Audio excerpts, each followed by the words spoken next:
hungry organ. Although it weighs a mere 3 pounds, which is only 2% of an average body's weight, it consumes more than 20% of your daily energy budget. To put this in perspective, if your total calorie burn for the day is 1,300 calories, then your brain consumes 260 of those calories just to keep things in order.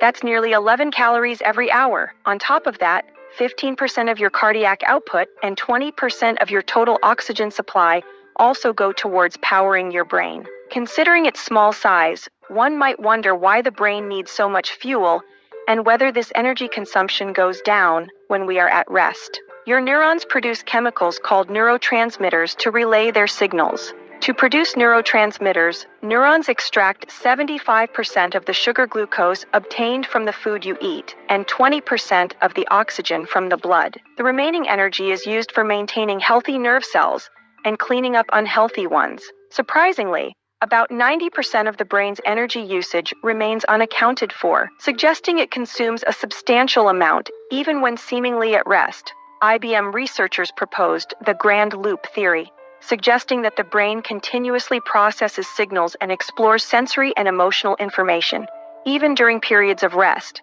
This ongoing exploration and information accumulation explain the brain's high energy demand regardless of its apparent activity level. Our brains process information differently when we're lying down. Researchers found that when we lie on our side, the brain appears to decrease its reliance on information related to the external world. Instead, the body increases reliance on internal perceptions generated by touch.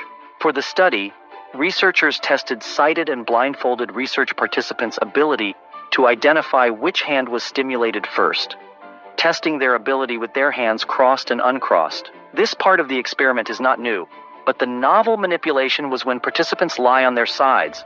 When their hands were crossed, researchers saw a drastic improvement in the ability to localize the touch. Like blindfolding, lying on the side reduced the influence of the external representation of the world.